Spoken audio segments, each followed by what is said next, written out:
उमर। हुजूर फरमाते हैं अगर मेरे बाद कोई नबी होता तो उमर इब्न खत्ताब होते। अल्लाह के नबी फरमाते हैं अगर अल्लाह रब्बुल इज्जत मेरे बाद किसी को नबूवत देता तो वो उमर इब्न खत्ताब को देता। लेकिन आगे अल्लाह के नबी फरमाते हैं लाकिन ला नबी आबादी, इसलिए कि मेरे बाद कोई नबी नहीं है। अगर कोई होता तो वो उमर इब्न खत्ताब की जात होती। अल्लाह के नबी फरमाते हैं जहां नेक बंदों का जिक्र किया जाए वहां मेरे उमर का जिक्र किया जाए। हुजूर फरमाते हैं जहां उमर का जिक्र होता है शैतान उमर के जिक्र से सैकड़ों मील दूर भागता है, और जहां उमर का जिक्र होता है अल्लाह रब्बुल इज्जत की तरफ से अनवारों तजल्लियात की बरसात होती है। आपको मालूम है हजरत उमर है कौन, जिनके बारे में और जिनकी फजीलतों पर बहुत सारी अहादीसें वारिद हुई है। लेकिन आपको मालूम है एक शख्स है जिसका नाम डॉक्टर इस्माइल हार्ट है, जिसका ताल्लुक अमेरिका से है। उसने एक किताब लिखी है जिस किताब का नाम है द 100। उस किताब में उसने 61वें नंबर पर हजरत उमर इब्न खत्ताब का जिक्र किया है। अमीरुल मोमिनीन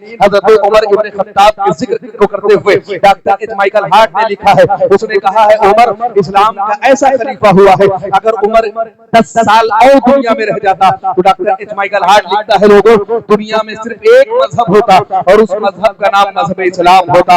उसने कहा उमर ऐसा खलीफा गुजरा है इस्लाम का, उमर ऐसा एम्पायर गुजरा है इस्लाम का कि अगर उमर 10 साल और दुनिया में रह जाता तो पूरी दुनिया में एक मजहब होता और उस मजहब का नाम मजहब इस्लाम होता।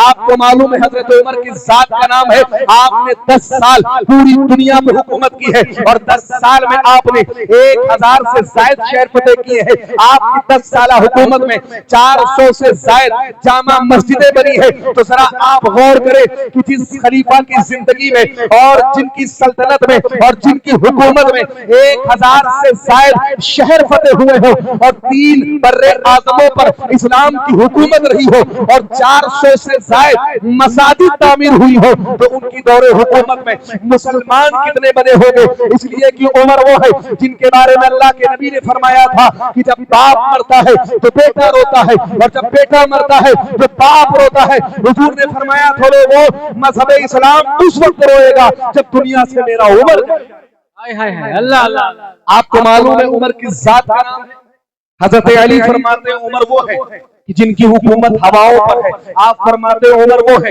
कि जिनकी हुकूमत आग पर है। आप फरमाते हो उमर वो है जिनकी हुकूमत जमीन पर है। हजरत उमर के बारे में हजरत अली फरमाते हैं उमर वो है कि जिनकी हुकूमत पानी पर है। आप देखें हजरत उमर है, जरा तवज्जो करें आप बस मेरी तरफ आप तवज्जो रखें। अन करीब मैं अपने खिताब को कंप्लीट करता हूं, आप तवज्जो मेरी तरफ रख के देखें। हजरत अली फरमाते हैं उमर वो है जिनकी हुकूमत जमीन पर है। एक मतलब हजरत उमर बैठे मदीने में, आपका दौरे हुकूमत है, हजरत उमर तशरीफ फरमा है। मदीने में ज़ल्ज़ला आया है, पूरी दुनिया में ज़ल्ज़ला आता है लेकिन जब मदीने में ज़ल्ज़ला आया है तो जमीन कांपी है। तो हजरत उमर ने जमीन पर कदम को मारते हुए आपने जमीन को खिताब करते हुए कहा है कि अगर उमर तुझ पे इंसाफ नहीं करता है कि तुझे हक है तू हिलती रहे, लेकिन अगर उमर तुझ पे इंसाफ करता है तो तू साकित व जामिद हो जा। मुहद्दिसीन फरमाते हैं हजरत उमर ने फरमाया था जमीन अगर उमर तुझ पे हुक्म अगर तुझ पे इंसाफ नहीं करता है तो तुझे हक है कि तू हिलती रहे, लेकिन अगर उमर तुझ पे इंसाफ करता है तो तू साकित व जामिद हो जा।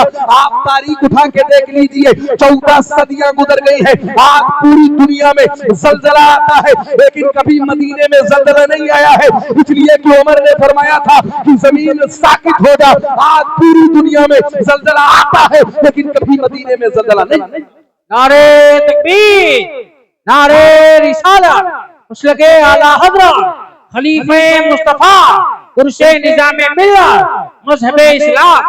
आप देखें हजरत उमर की अजीम साहबी रसूल का नाम है, एक साहबी रसूल है जिनको दुनिया हजरत तमीमदारी के नाम से जानती है। एक मतलब हजरत उमर की बारगाह में हाजिर हुए हैं और अर्ज करते हैं ए खलीफतुल मुस्लिमीन, बड़ी तेजी के साथ आग मदीने की तरफ बढ़ रही है, जो ज्वालामुखी है तो आग के शोले हैं बड़ी तेजी के साथ मदीने की तरफ बढ़ रहे हैं। अगर आग को कंट्रोल नहीं किया गया, आग को रोका नहीं गया तो अनकरीब पूरा मदीना और मदीने की बस्ती और अतराफ अकनाफ के लोग इसकी चपेट में आ जाएंगे। हजरत उमर ने अपनी चादर ली है और हजरत तमीमदारी को दी है और देने के बाद आप कहते हैं ये चादर ले जाओ, वो ले जाके इससे आग को पीछे कर देना। हजरत तमीमदारी ने चादर ली है, लेकिन आप ज़हन में सोच रहे हैं कि ये चादर है, चादर को आग से कैसे पीछे किया जाएगा, इसलिए कि ये चादर है, ये कपड़ा है, चंद सेकंड में आग इसको जला के राख कर देगी। लेकिन हजरत उमर ने फरमाया है, हजरत तमीमदारी ने चादर ली है और लेके जब आग की तरफ गए हैं, जो आग मदीने की तरफ बढ़ रही थी, जब आपने चादर से इशारा करना शुरू किया है तो हजरत तमीमदारी फरमाते लोगों,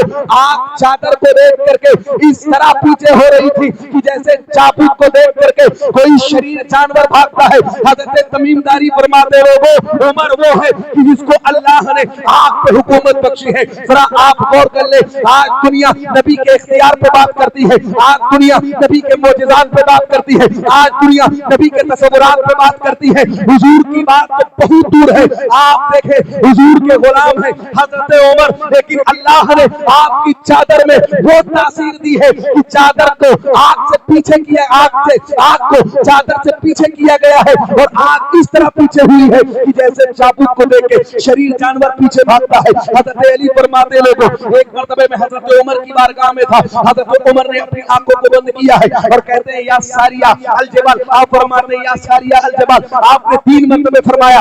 हजरत अली फरमाते मैं सोच रहा था सारिया यहाँ से कई 100 मील दूर है, लेकिन हजरत उमर सारिया को याद क्यों कर रहे हैं। हजरत अली फरमाते हैं 3 महीने के बाद जब हजरत सारिया मदीने में आए हैं, मैंने हजरत सारिया से पूछा है फला वक्त पर, फला दिन पर, फला टाइम तुम्हें किसी की आवाज आई थी, तो हजरत सारिया फरमाते हैं मुझे उमर इब्ने खत्ताब की आवाज आई थी। हजरत अली फरमाते हैं कैसी आवाज, तो हजरत सारिया कहते हैं कि हम पहाड़ की दूसरी तरफ थे, अगर उमर की आवाज हमें ना आती, उमर ने हमें आवाज दी कि सारिया पहाड़ को मत छोड़ना, अगर हम पहाड़ की दूसरी तरफ चले जाते तो इस्लाम का लश्कर कत्ल हो जाता, इस्लाम के लश्कर को कुफार कत्ल कर देते, दूसरी तरफ दुश्मनों का लश्कर था।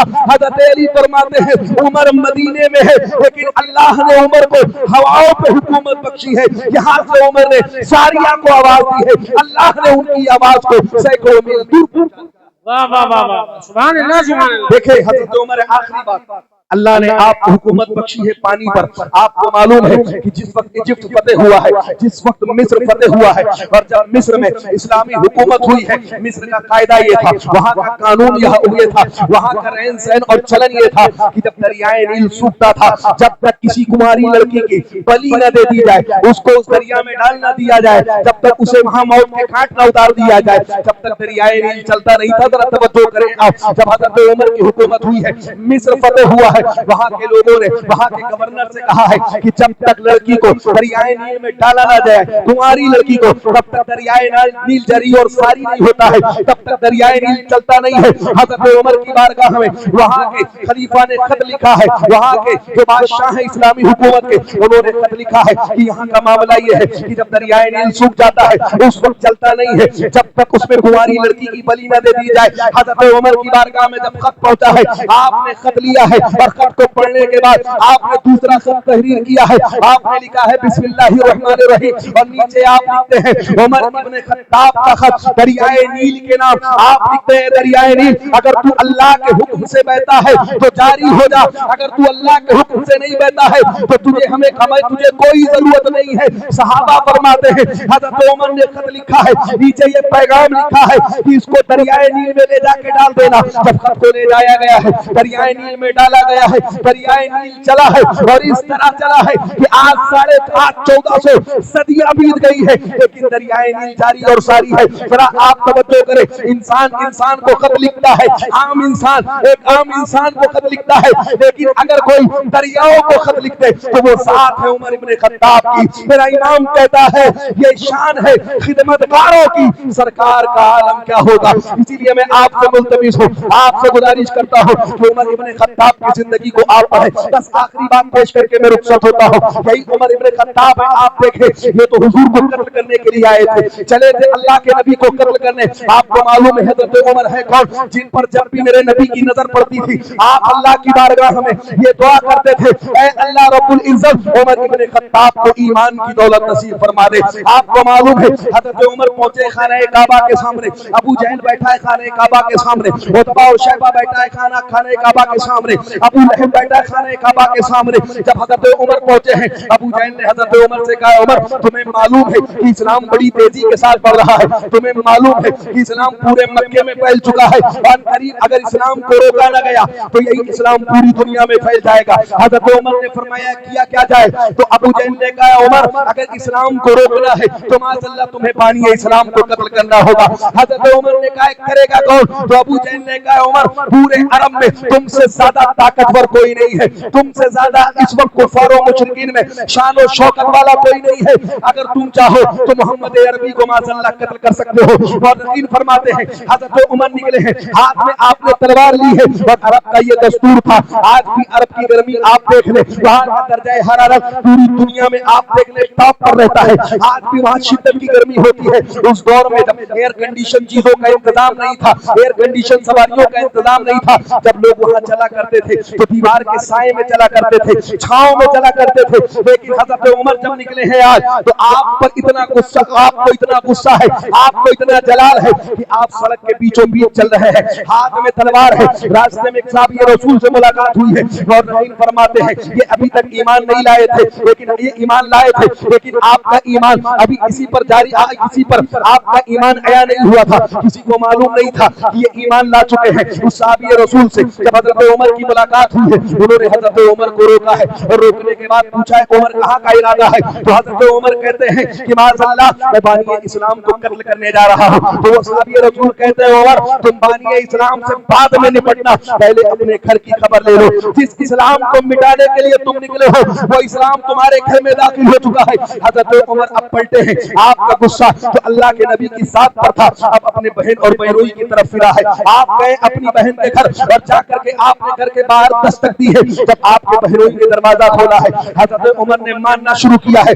और मुर्रकीन फरमाते इतना मारा है कि अपने बहनोई को लहूलुहान कर दिया है। करीब आपके बहनोई का इंतकाल हो जाता, लेकिन हजरत उमर रुकने का नाम नहीं ले रहे हैं। आपकी बहन ने हजरत उमर का हाथ पकड़ा है, और पकड़ने के बाद कहती है उमर क्या मुझे बेवा करेगा, क्या अपने बहनोई को जान से मारेगा? हजरत उमर फरमाते हैं, हजरत उमर कहते हैं कि जब तक तुम इस्लाम को नहीं छोड़ोगे, जब तक तुम मोहम्मद अरबी पे लाया हुआ ईमान वापस नहीं करोगे, लौटाओगे नहीं, जब तक तुम इस्लाम से फिरोगे नहीं, तब तक उमर रुकने वाला नहीं है। आपका जो गुस्सा अपने बहनोई पर था, अब फिरा है अपनी बहन पर। आपने अपनी बहन को मारना शुरू किया है, और रहीम फरमाते इतना मारा है कि आपकी बहन के चेहरे से खून निकलने लगा है। देखिए आप इस्लाम की तारीख को हजरत उमर मार रहे हैं, और यही कह रहे हैं कि अपनी जबान से कह दे कि तू इस्लाम को छोड़ दी है। तो आपकी बहन ने कहा तो उमर शायद ये तुम भूल रहे हो कि जिस खत्ताब के तुम बेटे हो मैं भी उसी खत्ताब की बेटी हूँ। अगर तुम्हारी रगों में खत्ताब का खून है तो मेरी रगों में भी खत्ताब का खून है।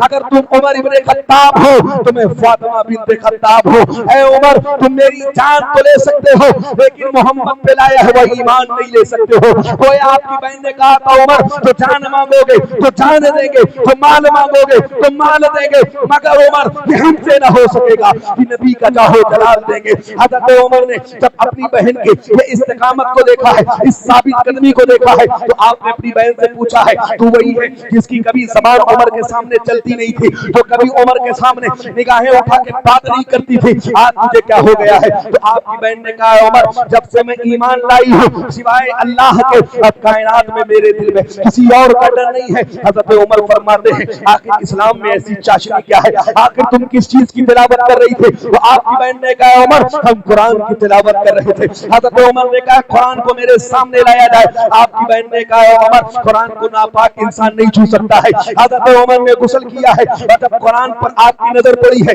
लफ्ज़ ताहा पर आपकी नजर पड़ी है, आपके दिल की कैफियत बदली है, आपके दिल की हालत बदली है। आपने कहा है मुझे मोहम्मद अरबी की बारगाह में लेके चलो। जब आपको हुजूर की बारगाह में ले जाया गया है, सहाबा को पता चला है कि उमर इब्ने खत्ताब आ रहे हैं। सहाबा ने कहा है अगर उनका इरादा सही है तब तो ठीक है, वरना उन्हीं की तलवार से उनको कत्ल कर दिया जाएगा। हजरत उमर जब हुजूर की बारगाह में पहुंचे हैं, हुजूर के सामने बैठे हैं दो जानू होके, अल्लाह के नबी ने हजरत उमर इब्ने खत्ताब के सीने पे हाथ रखते हुए फरमाया उमर कहो अल्लाह एक है और मैं अल्लाह का रसूल हूँ। जरा आप तवज्जो करें, वही हजरत उमर है जो पूरे मक्के में ये ऐलान करके आए थे कि 45 मुसलमान हो गए हैं, मैं 40वां किसी को मुसलमान नहीं होने दूंगा। लेकिन जब हुजूर ने कहा है और जब हुजूर के चेहरे पर वो चेहरे वक्त वहां पर जब हजरत उमर की नजर पड़ी है, आप ईमान लाते हुए नजर आए हैं। जरा आप गौर करें, हजरत उमर ने कहा था इस्लाम को फैलने नहीं दूंगा, 40वां मुसलमान नहीं होने दूंगा। तारीख शाहिद है कि जब भी इस्लाम को रोका गया है, जब भी इस्लाम को टोका गया है, जब भी इस्लाम पे स्टॉपेज लगाने की कोशिश की गई है, इस्लाम उसके सर पे चढ़ करके बोला है। जिसने भी इस्लाम को रोकने की कोशिश की है, इस्लाम उसके घर में घुसा है, इस्लाम उसके सर पे चढ़ करके बोला है। इसीलिए कहा गया है कि इस्लाम की फितरत में कुदरत ने लचक दी है, इसे तुम जितना दबाओगे उतना ही उभरेगा। दुआ करें अल्लाह रब्बुल इज्जत हम सबकी हाजिरी को कबूल व मकबूल फरमाए। सहाबा की जिंदगी को, अहले बैत अतहार की जिंदगी को अल्लाह हमें पढ़ने की तौफीक व रफ़ीक अता फरमाए। व मा अलैना।